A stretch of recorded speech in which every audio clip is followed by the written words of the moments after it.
The mess hall on battlecruiser Vortex Prime buzzed with the usual cacophony of alien chatter. Crix, 7 stabbed at his protein cube with unnecessary violence, his mandibles clicking in irritation.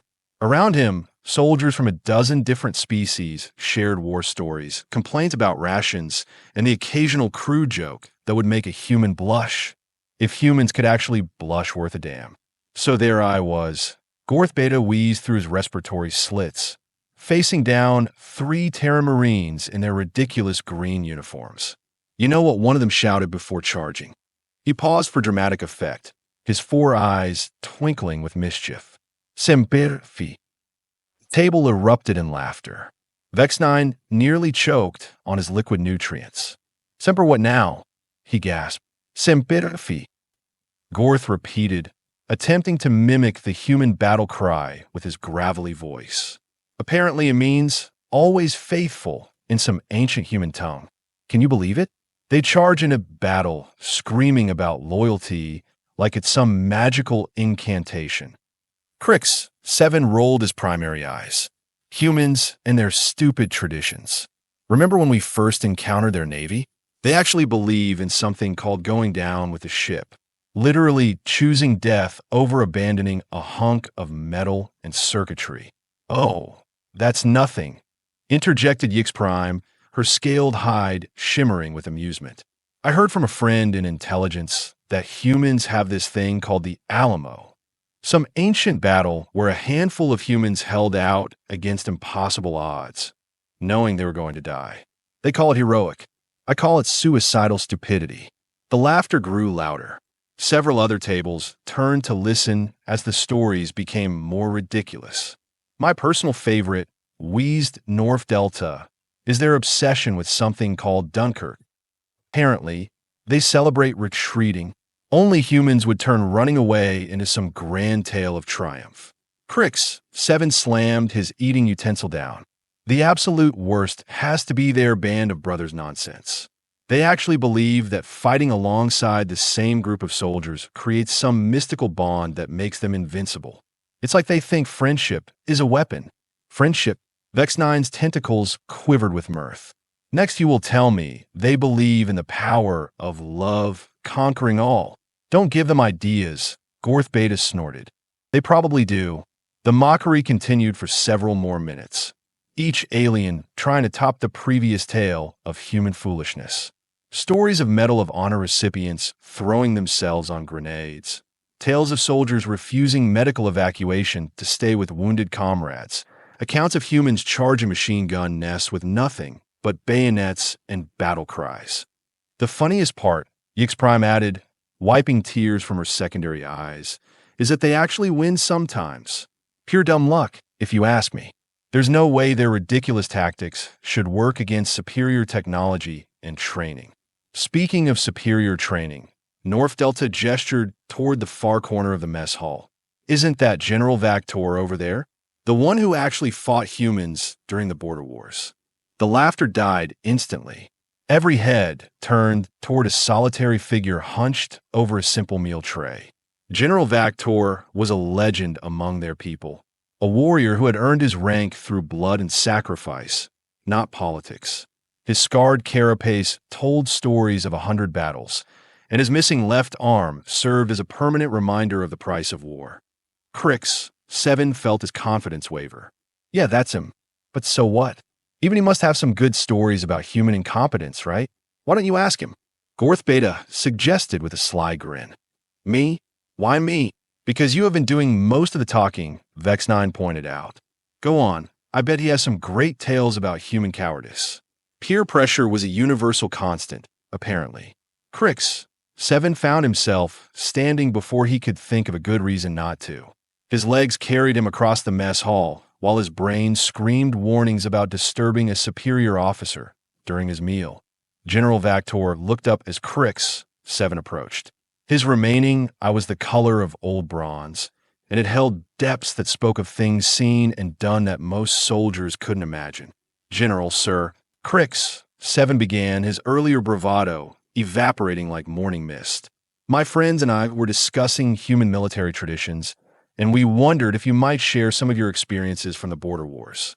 The general's expression didn't change. He simply gestured to the empty chair across from him. Crix 7 sat, acutely aware that half the mess hall was now watching their interaction.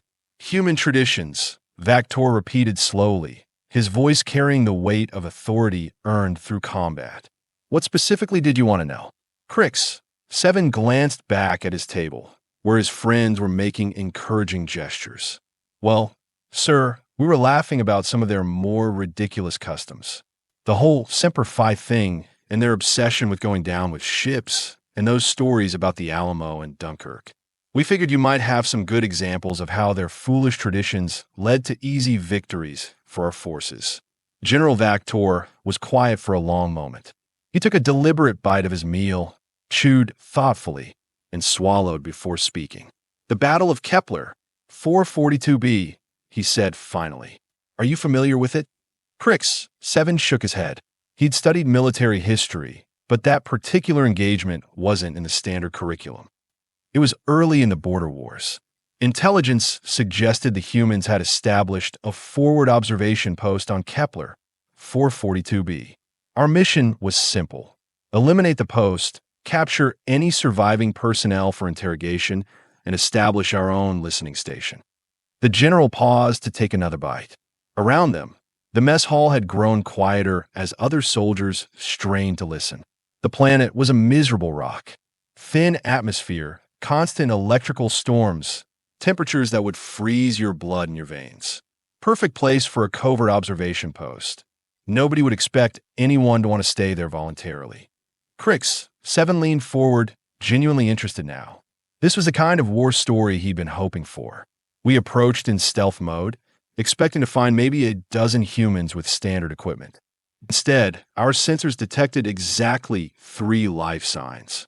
Vak-Tor's mandibles clicked in what might have been amusement. 3 humans on an entire planet, maintaining a listening post that should have required at least 20 personnel to operate effectively. Only 3. Crix 7 couldn't help but grin. That must have been the easiest assignment of your career. The general's bronze eye fixed on him with an intensity that made Crix 7's chitin crawl. "I commanded a full assault battalion. 400 of our finest warriors, equipped with the most advanced weapons and armor our military could provide, against 3 humans with whatever supplies they could carry in a single transport." Something in the general's tone made Crix 7's confidence falter. "What happened, sir?" "We landed in overwhelming force, surrounded their position. I personally called for their surrender, offering them the chance to be taken as prisoners of war rather than face certain death." Vak-Tor's voice carried no emotion, but his grip on his eating utensil had tightened. "Do you know what their commanding officers said to me?" Crix 7 shook his head, though he was beginning to suspect this story wouldn't end the way he'd expected. He said, and I quote exactly, "Sir, we respectfully decline your generous offer. We have a job to do here, and we intend to do it. Semper Fi." The mess hall had gone completely silent now. Even the usual background hum of life support systems seemed muted. "Semper Fi," the general repeated thoughtfully. "Always faithful." They weren't just words to those 3 humans, Crix 7. They were a promise, a sacred oath that bound them to their mission, their unit, and each other. Crix 7 felt a chill run down his spine. "What happened next, sir?" General Vak-Tor set down his utensil and leaned back in his chair. "We attacked at dawn, 400 against 3, with complete technological superiority and the element of surprise." He paused, his bronze eye distant with memory. "It took us 6 hours to overrun their position." 6 hours? The words escaped Crix 7's mouth before he could stop them. 6 hours, the general confirmed. "And we lost 67 soldiers in the process. Not wounded, killed. Dead. Gone forever." The silence in the mess hall was now absolute. Crix 7 could hear his own heartbeat thundering in his ears. But how? How could 3 humans possibly? "Because they meant it," Vak-Tor interrupted quietly. "When they said Semper Fi, they weren't just making noise. They were making a commitment that went deeper than fear, deeper than pain, deeper than their own desire to survive. The general stood slowly, his remaining hand resting on the table for support. The first human, their communications specialist, held his position until the very end. Even when our plasma bolts were melting the equipment around him, he kept transmitting intelligence back to their fleet. Even when the bunker was collapsing on top of him. Crix, 7 stared up at the scarred veteran, his mouth dry as dust. The second human, their demolitions expert, had rigged the entire facility with enough explosives to take out half our landing force. But he didn't trigger them until he was certain his comrades had accomplished their mission. He could have killed us all in the first minute of the battle. Instead, he sacrificed tactical advantage to give his friends time to complete their duties. The general's voice dropped to barely above a whisper, but in the absolute silence of the mess hall, every word carried clearly. And their commanding officer, he was the last one standing. Wounded, outnumbered, with no hope of rescue or reinforcement. I offered him surrender one final time. Do you know what he said? Crix, 7, couldn't find his voice to respond. He said, "General, my boys did their job. Now, let me do mine." Then he charged our entire line with nothing but a sidearm and a combat knife. The mess hall remained frozen in absolute silence. Crix, 7, felt something cold and uncomfortable settling in his stomach. The human officer, General Vak-Tor, continued, "Took down 4 more of my soldiers before we finally stopped him. 4 seasoned warriors, killed by a dying human who refused to give up." The general picked up his meal tray and turned to leave. Then he paused and looked back at Crix, 7. "You asked about human traditions, soldier. Let me tell you about human traditions. When they say Semper Fi, they mean it. When they talk about going down with the ship, they mean it. When they tell stories about the Alamo and Dunkirk and their band of brothers, they are not sharing myths or legends." His bronze eye swept across the mess hall, taking in every silent face. They're sharing promises, sacred oaths that bind them to something greater than themselves. And until you understand that difference, until you comprehend what it means to fight alongside beings who would rather die than break their word, you will never truly understand why humanity is the most dangerous species in the galaxy. With that, General Vak-Tor walked away, leaving behind a mess hall full of soldiers who would never again laugh at human traditions. 3 days passed before anyone at Crix 7's table spoke about humans again. The mess hall had returned to its normal volume, but something fundamental had shifted. Where once there had been casual mockery, now there was an uncomfortable silence whenever Earth's military came up in conversation. Crix 7 found himself researching human military history during his off-duty hours. What he discovered made his mandibles ache with tension. The Battle of Thermopylae, 300 Spartans holding off hundreds of thousands. The charge of the Light Brigade, cavalry rushing into certain death because of a miscommunicated order. Operation Overlord, humans throwing themselves against fortified beaches knowing thousands would die in the first wave. Each story followed the same pattern. Impossible, certain death, and humans choosing to fight anyway.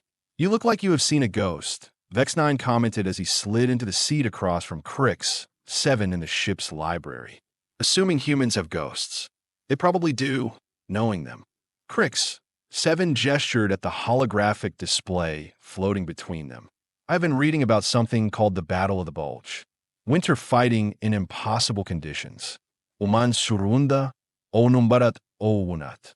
Their commanding officer received a surrender demand and replied with a single word. "What word?" "Nuts."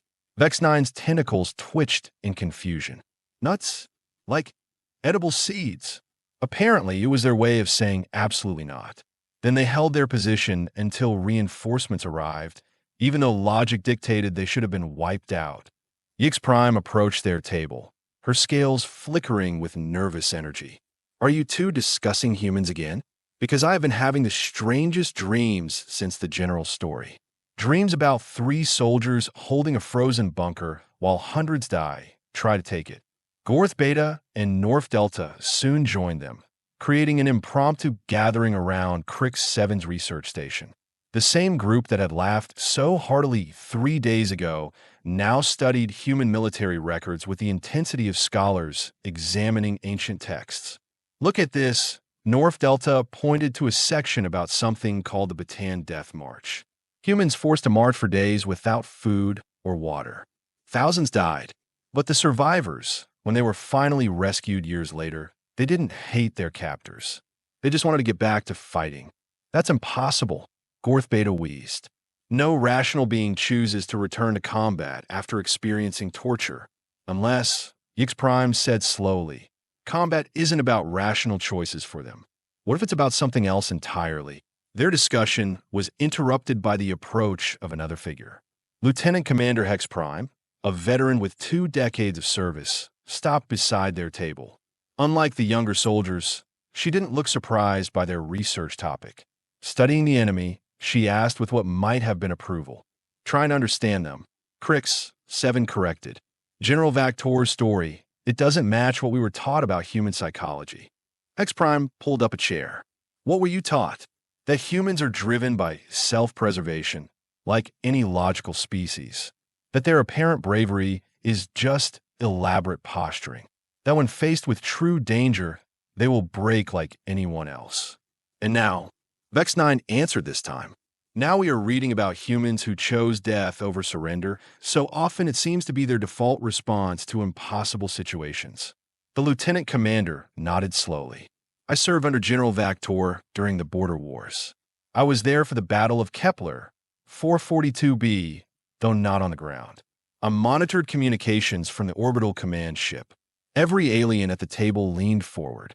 What the general didn't tell you, Hex Prime continued, was what we heard over the communication channels during those 6 hours. The humans weren't silent. They were talking to each other constantly, coordinating tactics. Crix, 7 asked. No, they were talking about home, about families they'd never see again, about promises they'd made to people who were thousands of light years away. The communications specialist, the one who died at his post, spent his last moments describing a sunset he'd seen on Earth to his dying comrades. X Prime's scales had gone pale. They knew they were going to die. From the first moment, Hex Prime confirmed. They calculated the odds, just like we did. But instead of affecting their performance, that knowledge seemed to strengthen their resolve. They fought harder because they were dying, not in spite of it. North Delta's breathing apparatus wheezed faster. That's not logical. Fear of death should cause retreat or surrender. It's basic survival instinct. Unless survival isn't their primary instinct, Hex Prime suggested. What if something else overrides it? The question hung in the air like a toxic gas. These soldiers had spent their entire careers understanding warfare through the lens of survival, territorial gain, and resource control. The idea that an entire species might be motivated by something else entirely was profoundly disturbing. There's something else, Hex Prime added quietly. Something the general didn't mention because he wasn't there for the aftermath. Aftermath? Gorth Beta asked. The human fleet received the final transmission from Kepler-442b. 3 words, mission accomplished. Semper Fi. She paused, letting that sink in. 48 hours later, they sent a single ship back to retrieve the bodies. For burial? Vex9 guessed. No, the planet was still crawling with our forces. It was a suicide mission to collect corpses. But they came anyway. 1 ship against an entire battle group, just to bring their dead home. Crix, 7 felt that cold sensation in his stomach growing stronger. What happened? We let them land. General Vak-Tor gave the order personally. He said any species that would risk everything for their dead deserved that much respect. The library had grown quiet around them. Other soldiers had stopped their research to listen, creating ever-widening circles of audience. The recovery team consisted of a single human officer and 2 enlisted personnel. They spent 4 hours on the surface, gathering remains and personal effects. Our forces could have captured or killed them at any moment. X Prime's expression grew distant with memory, but they never showed fear, never hurried. They performed some sort of ceremony over each body, speaking words in their ancient languages. Then they loaded everything onto their ship and prepared to leave. And X Prime prompted. The human officer requested permission to speak with General Vak-Tor. face to face, unarmed. Every alien at the table exchanged glances. Such a meeting would be unprecedented. A junior enemy officer requesting audience with a commanding general during active hostilities. The general agreed. They met on neutral ground, just the two of them. The human thanked him for allowing the recovery mission. Then he said something that I will never forget. X Prime's voice dropped to barely above a whisper. He said, "General, your soldiers fought with honor. They gave our people a warrior's death. In return, I want you to know that when this war ends, when the history of this conflict is written, the courage of your forces on Kepler-442b will be remembered by humanity. Your dead will not be forgotten." The silence stretched for long seconds. A human officer, Hex Prime continued, whose friends had just been killed by our forces, was promising to honor our dead in human historical records. He wasn't offering propaganda or psychological warfare. He was making a vow. Gorth Beta's respiratory slits fluttered with agitation. That makes no sense. We were enemies. We killed his people. But they were soldiers. Crix, Seven said slowly, understanding beginning to dawn. Professional warriors doing their duty. The human officer recognized that distinction. Exactly. And that's when I realized something terrifying about humanity. Hex Prime stood, her expression grave. They don't just fight for territory or resources or even survival.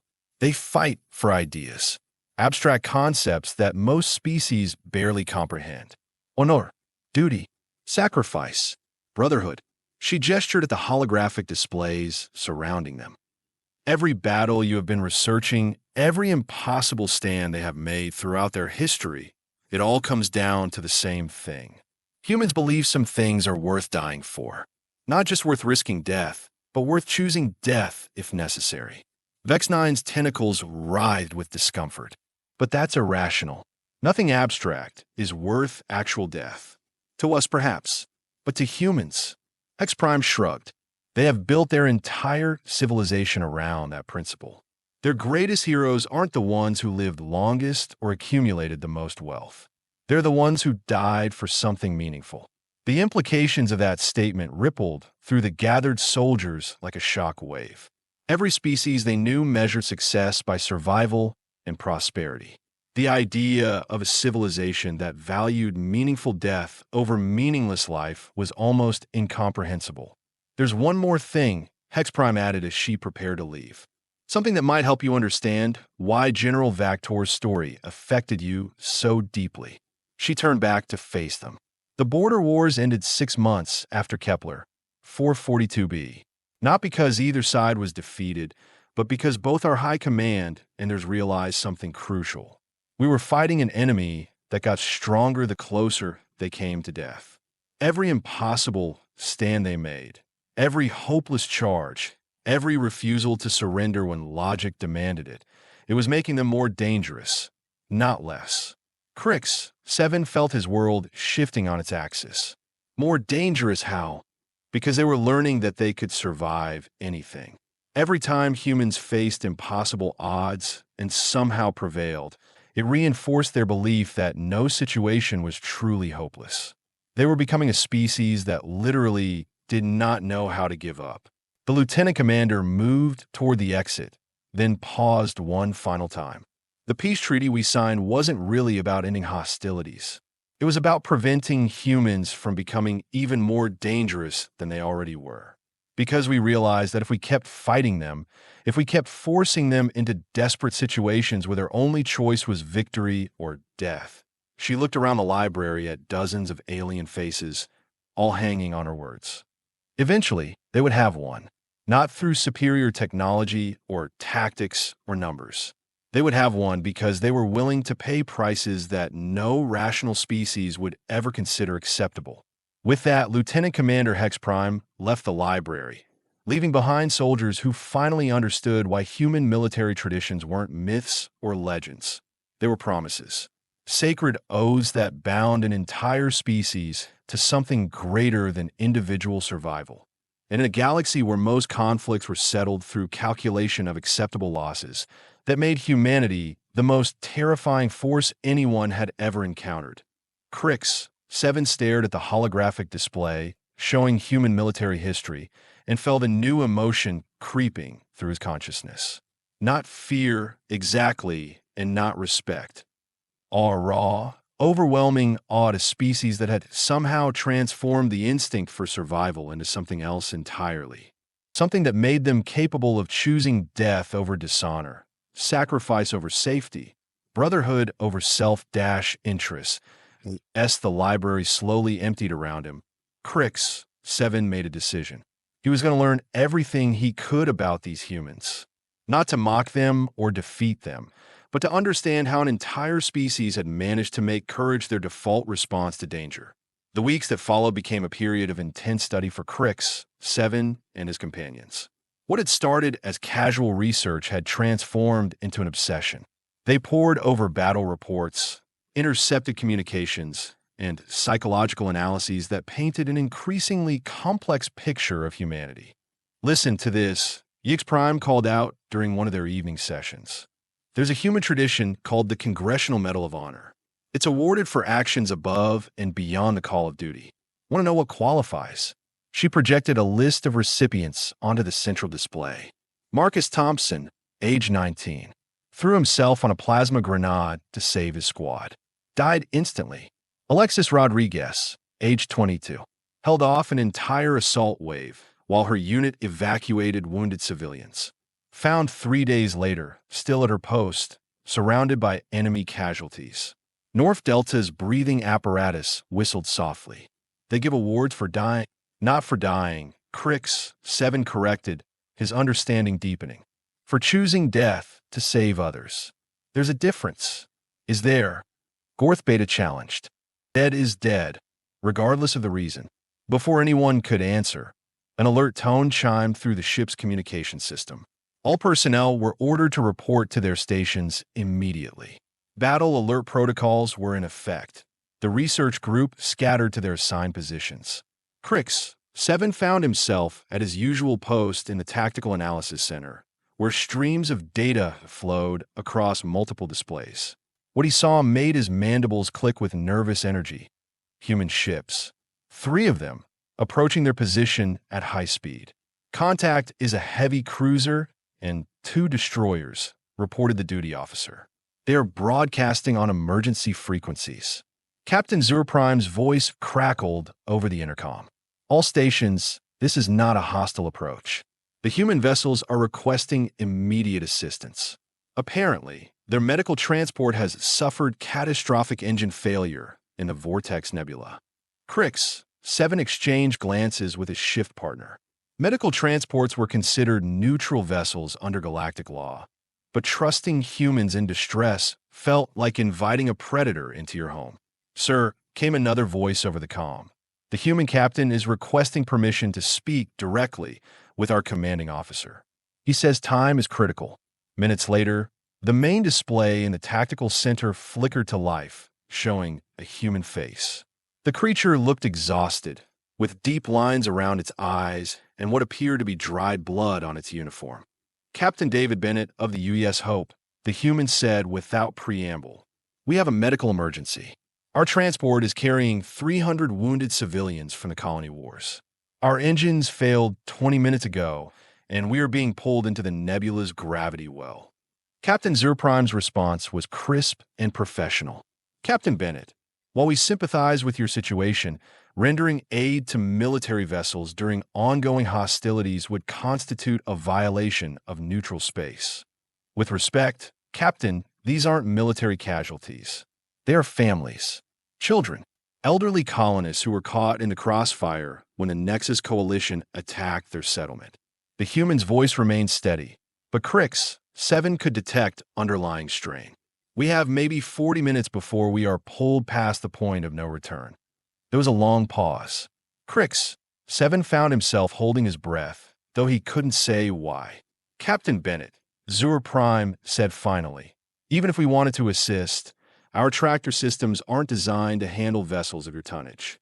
The attempt would likely destroy both ships." The human nodded as if he'd expected this response. "Understood, Captain. In that case, I'm requesting permission to transfer our passengers to your vessel." 300 humans? We don't have the life support capacity. You don't need long-term accommodations. Just get them clear of the nebula. We will arrange pickup within 6 hours. Another pause. Crix, 7 realized that the entire tactical center had gone silent. Every alien listening to this exchange. Captain Bennett, what about your crew? The human's expression didn't change. We will stay with the ship, sir. Make sure the transfer is completed safely. You're talking about certain death. Yes, sir. But those civilians will live. That's what matters. The words hit Crix, 7 like a physical blow. Here was again. Humans choosing death to save others. Not as some desperate last resort, but as a calculated decision made without hesitation or regret. Captain Zur Prime was quiet for nearly a minute. When he spoke again, his voice carried a tone Crix, 7 had never heard from their commander before. Captain Bennett, how many crew members are we talking about? 47 souls, sir. 47 humans willing to die for 300 civilians. 47 humans doing their job, sir. The simplicity of that statement was somehow more powerful than any grand speech. To these humans, dying for others wasn't heroic or noble or tragic. It was just their job. Stand by, Captain Bennett. The transmission cut to hold, and Captain Zur Prime's voice came over the ship's internal communication system. All department heads, report to the bridge immediately. We have a situation that requires immediate consultation. Crix, 7 found himself wishing he could be in that meeting. What were their officers discussing? Were they calculating the risks of helping humans? The potential diplomatic consequences? The tactical implications? 20 minutes later, Captain Zur Prime returned to the communication channel. Captain Bennett, we are dispatching our emergency shuttles to assist with passenger transfer. We will also extend our shield generators to give your ship additional protection during the operation. The relief that flickered across the human's face was unmistakable. Captain, I can't begin to express our gratitude. Don't thank me yet. This operation is going to be extremely dangerous for all involved. Are your passengers prepared for emergency evacuation procedures? They have been ready since we sent the distress call, sir. These people know what's at stake. What followed was the most complex rescue operation Crix 7 had ever witnessed. Shuttles launched from multiple bays, racing against time and gravitational forces that grew stronger by the minute. The human transport was already showing signs of structural stress as the nebula's gravity well began to tear at its hull. Something remarkable happened during the evacuation. The human civilians, instead of panicking or fighting for space on the shuttles, formed orderly lines. Parents helped other families with young children. Elderly humans insisted that younger people go first. Medical personnel worked frantically to stabilize the most critically wounded, even as the ship groaned and buckled around them. They are not even related to each other, Vex 9 observed, watching the evacuation feeds. Most of these people are complete strangers. Look at the crew, Yix Prime added, pointing to another display. They're not just maintaining order. They are encouraging people, telling them everything will be fine, even though they know they're going to die. Crix, 7 watched a human crew member, barely more than a juvenile by their species standards, helping an elderly civilian into a shuttle harness. The young human was smiling, making what appeared to be jokes to keep the old one calm. No fear, no self-pity, just focused determination to complete the mission. With 15 minutes to spare, the last shuttle cleared the doomed transport. Captain Bennett appeared on screen one final time. Captain Zur Prime, all civilians are clear. The UES Hope and her crew thank you for your assistance. We won't forget this kindness. Captain Bennett, there's still time. We can get your crew out. The human shook his head. Negative, sir. Someone needs to pilot the Hope clear of your ships before she breaks apart. Can't risk debris damaging your vessels or the shuttles. Then set your navigation systems and evacuate. The ship can fly itself for a few minutes. With respect, sir, that's not how we do things. A captain stays with his ship. That's tradition. There was again, tradition, not orders or regulations or tactical necessity. Tradition. Captain Bennett, that tradition will cost 47 lives. Yes, sir, but it's who we are. It's what makes us human. The transmission ended as the UES Hope fired its engines one last time, pushing away from the alien vessels before the nebula's gravity pulled it into the crushing depths of space. 47 humans rode their ship into certain death, not because they had to, but because their traditions demanded it. The rescue shuttles docked one by one, disgorging hundreds of human civilians into the alien ship's cargo bays. Medical teams rushed to treat the wounded, while others helped families find temporary accommodations. Crix, 7, found himself assigned to assist with the refugee processing. Face to face with actual humans for the first time in his life, he expected to feel fear or disgust, or at least discomfort. Instead, he felt something entirely unexpected. He watched a human female, clearly exhausted and traumatized, comforting a crying child who wasn't her own. He observed an elderly human male, wounded and weak, insisting that medical attention go to others first. He witnessed teenagers barely old enough to serve in most militaries helping organize supply distributions with the efficiency of seasoned logistics officers. "Excuse me," a voice said behind him. Crix, 7, turned to find a human adult looking up at him with curious eyes. "Are you on the ship's crew?" "Yes," Crix, 7 managed. I'm helping with processing." The human smiled. "Then thank you, all of you. What your captain did today, risking his ship to save strangers, that took real courage." Crix, 7, stared at this human. "We are not at war with your people. No, but we are not allies either. You could have let us die. No one would have blamed you. But you chose to help anyway." The human extended what Crix, 7, recognized as their traditional greeting gesture. "My name is Dr. Patricia Wells. I'm a civilian physician." "Crix, 7, he replied, awkwardly attempting to return the gesture. "Tactical analyst." "Tactical analyst? Then you probably know more about the border wars than most of us civilians.